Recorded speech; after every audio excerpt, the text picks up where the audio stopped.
หันสบายดีจ้ะพี่น้องวันนี้เราจะมากินหมูหันผู้หอบอะไรทางผู้หอบยังได้มา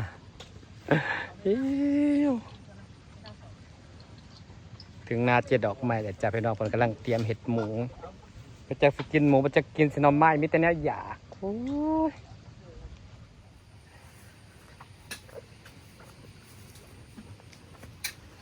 ทำจิ้จิ้มหน่อยนะป้า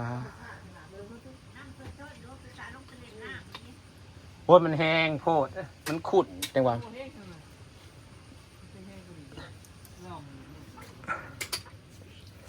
ขุ่นเฮ้ยหอยเลี้ยงปลาต้องหอยเนาะหอยดิบเนาะหอยดิบถูกถิ่มลงโอ้สับปลาท่านถูกถิ่มลงมือละ3 หน่วยก็พอสบายดีจ้าเดี๋ยวเอาบะหอยนี่หั่นนะเฮ้ยเดี๋ยวจ้าเอาอย่างไปไปเกี่ยให้หน้าก่อนโอ้ยมันได้เมื่อง่ายดอกยังไม่ย่างอยู่กูเกลียวสิย่างแล้วเลยบ่มึงอย่าเว้าเฮ้ยมึงจะทอด12 โมงมันถากยังมึงว่าให้ใช้พวกมึงย่างพวกมึงน่ะบ่สิย่างกูสิย่างไอ้อบเลยบ่เฮ้ยย้อนลงนี่เลยบ่อบเลยบ่สิอบเนี่ยรู้เตากูได้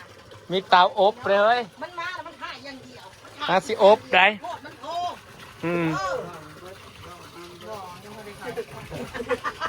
จงไว้ก่อนหมูเห็ดแล้วเลยเด้นี่เด้ทาแต่ปิ้นด้วยกระซ้ำนี่เฮ้ยทาแต่อบ น้าสิอบเนี่ยไหนงงดิมันบ่น้อยบ่เฮ้ยมันตัวใหญ่มันต้องแยกค้าแยกแค่ให้อบเลยก็เอากระซ้ำงมนี่เฮ้ยมันกระซุกไม่ใช่ข้าวไปใช้กับบริพาวเลยเฮ้ยกินเรื่อยๆปอกน้ำไม้ต้มแกงโอ้หอยงามบิลีอยากพากันนั่งบอกพยากินอยู่ดีก็อยากกินเนาะมันสิยากกลัวมันสิยากกลัวมันกลัวบริญญาคันเองบอกเราให้ไทยโลดฟ้าหอยนางงามอยู่ดีเนาะนี่ให้ใส่กระสอบไปเฮ้ยมันสิไปเลยนี่ใส่กระสอบอะไรไปนางสาวเมือเลี้ยงหน่วยใหญ่ตัวคัดจิ้มบ่เฮ้ยทักซับนี่มันน้อยยังน้อยอยู่บ่หักใครแต่มันอ้วนยามนี่นะเนาะใครแต่มันอ้วนยามนี่นะแม่นตุ้ยได้หอยนะพุยตัวมันน้อยมันจะเคย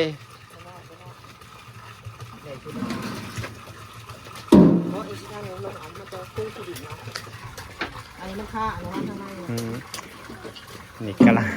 สรุปสิเป็นหมูหันหรือสิเป็นหมูยังเคยหมูปิ้งอบเอาเลยเป็นตะแสบจังวะเนาะอบหมูอบหมาแล้วมันจะทานดีฮะมันเปียกมันแฉะนั่นแล้วยังไงวะใ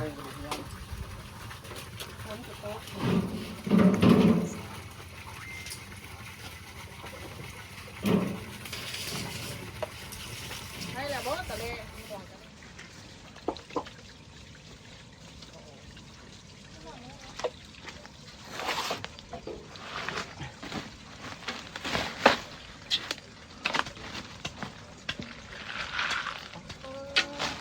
ฝนเมื่อคืนน่ะน้ำน้องฟ้าจะเป็นล้นย่านปลาปลาสิตายแห้งเรียร้องแห้งก็รอบก่อนฝนเมื่อคืนนี่ไหนจุดบ้านน่ะแห้งรีแล้วน้ำแค่น้ำฟ้าก็บ่มีทางน้ำลงจะล้นออกไปขณะเหตุทางออก2 ทางมันบ่เคยล้นเด็กเสือล้นแห้งก็รอบก่อนนะมันตกบดคืนมันตกแห้งน้ำห้วยน่ะเต็มฝั่งเลยแห้งใกล้ละว่าไอ้เขาไม่ได้กินนักหนาที่คือจะเป็นเนาะตกบ่ตกนิ่มตกน้ำตกบ่ผ้าบ่ห้องตกบ่อีหยังเลยนี่เนาะมาบังกอกโอ้ยผักบงเองงามกูนี้บงอำมาลาตัวผักกระเทียมงามแต่เขาจะกินอะไรเฮ้ยแกงนี่เขากินหมูก่อนไปยังตอนแรกเขาจะแกงโอเคกินพร้อมกันเลยเฮ้ยจะมันกับบะแซ่เฮ้ยมันก็กินมันกินไปแซ่บ่แก่ละไม่คู่ก็ได้สิเป็นอย่างเขากินตัวนี้ครับตัวแรกเขาก็นั่งกินหัวไปเฮ้ยมันสิเป็นอย่างกินไล่กันมันต้องกินคู่ก็จะแล่เลยหมูกับหมูปิ้งหมูย่างนี่แค่นี้มาขวดเอาเสือหมูอันซุกแล้วมาขวดเอาอันนี้ตักกูบาดมือ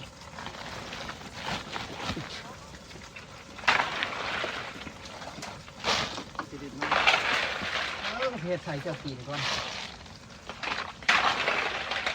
ใส่ลวกกิน ใส่กันแล้วเลยมือตัวนี้ หมูน้อยก็ไม่ใส่กันบะ เป็นเคยเขาซื้อ เป็น อยู่ ไข่แม่ได้พอไข่แม่ได้จะกินฮะ ตัวเขาซื้ออยู่แต่ลอย เขาซื้ออะไรตัวบักใหญ่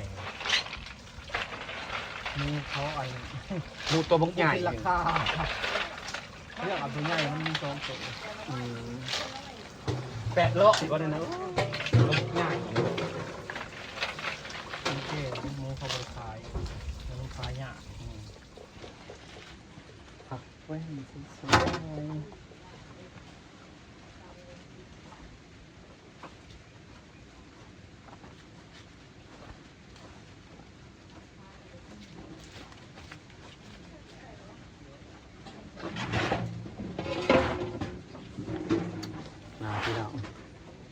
เราจะมาปอกหน่อไม้แกงมีแต่แนวหยาบวันนี้หน่อไม้แกงหน่อไม้กระยาอันนี้กระยา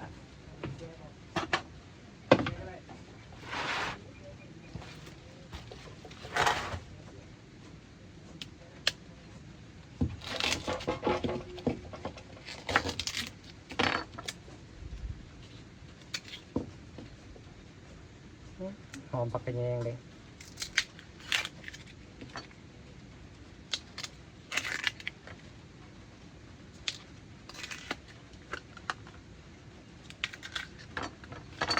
มันเราตัดที่ปะปะปะติง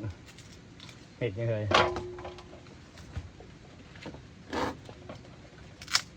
หมูตัวบักใหญ่หมูตั้งถือแล้วเด้เนาะ800กับตัวบักใหญ่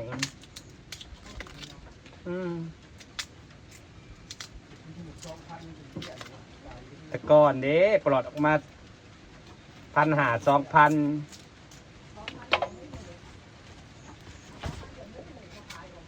้าได้พอเดือนเขาไปจำเงินก้อนเลยตอนนั้นมาแต่เช้าเมื่อไหร่ก็เริ่มโพสกันเลย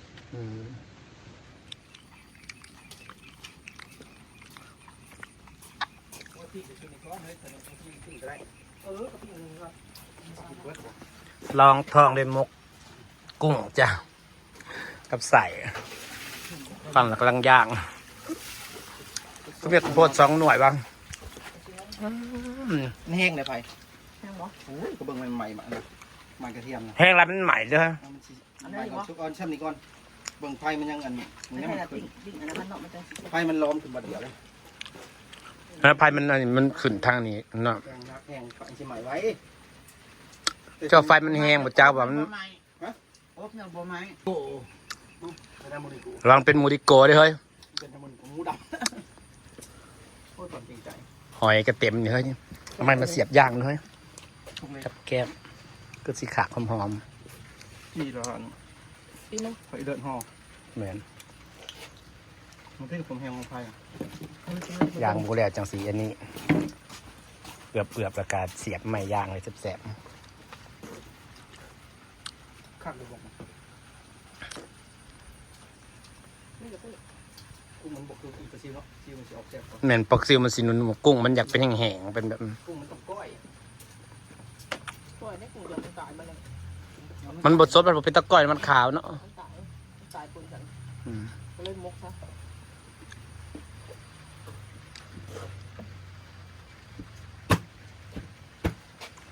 ทุบต้มนั่นทำไมเนี่ย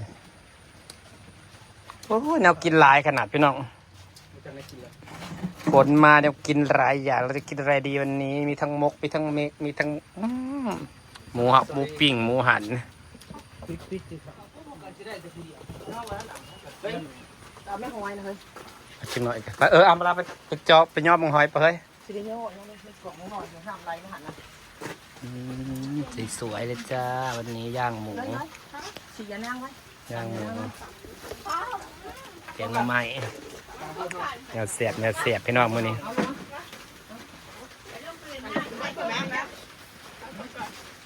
โบมืดเอาขึ้น ไปยามตรงยามหอยจ้าพี่น้องฝนก็ตกลิ้นบรรยากาศทุ่งนาพี่น้องบรรยากาศดีบ้านเฮาสิแหละอาจจะเปื้อนแฉะแน่แต่กับได้วิวได้บรรยากาศ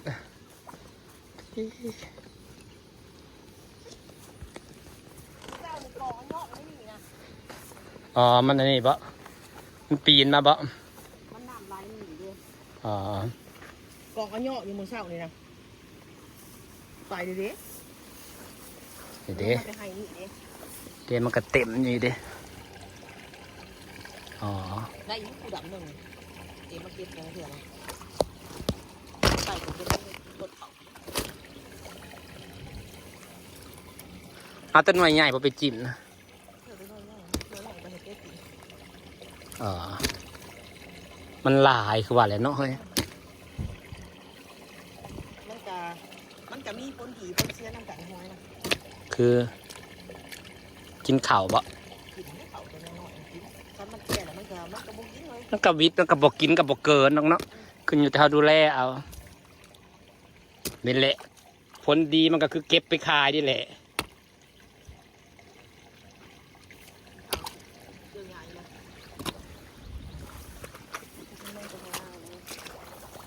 ตัวนี้บอกตัวว่าเอาตัวมาเอาก่อนนะอู้ในกระปั้มใช้ต้นเขาเนาะ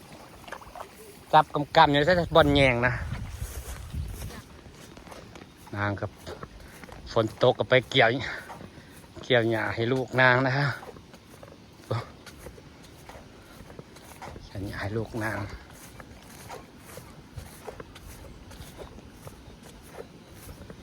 หอยระยะมันเศร้าแล้วมันขึ้นมันจับตะปูตะโปดอยู่เนาะเต็มมาหยะอยู่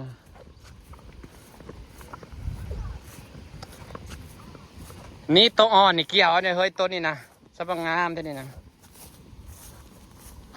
เนี่ยหอยมันจับตะปูตะโปดเต็มอยู่พี่น้องสิมายามหอยกันจะว่าปลาเข่าปลาโทปลาจัก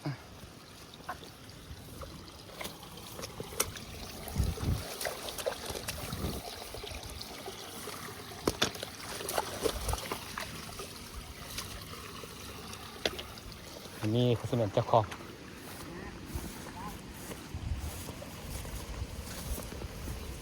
คนนี้หญ้าปลูกให้งัวจะได้เนี่ยสามารถกิน สวัสดีจ้า เกี่ยวพยายามโต่งก่อนซ้อนหญ้าค่าเย็นบางงามถ้าจะได้หลายลูก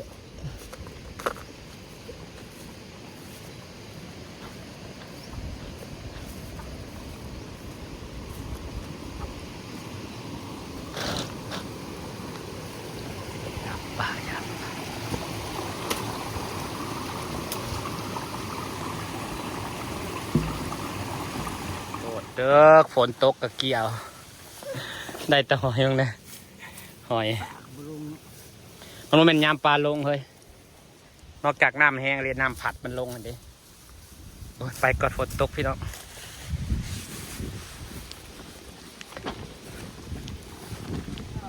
ไก่จะได้กินเล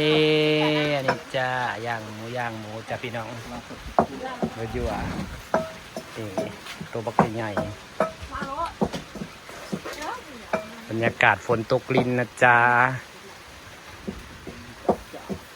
เนี่ยสิฝากบรรยากาศไว้สั้นนี่แหละจ้าพี่น้องพ่อกันทิพย์น้ำเนี่ยนาก็ซีดไปทายอย่างมาละกาหาเราไม่ละกามาเลยสบายดีจ้าพี่น้องผมกับนาเลยสบายดีจ้า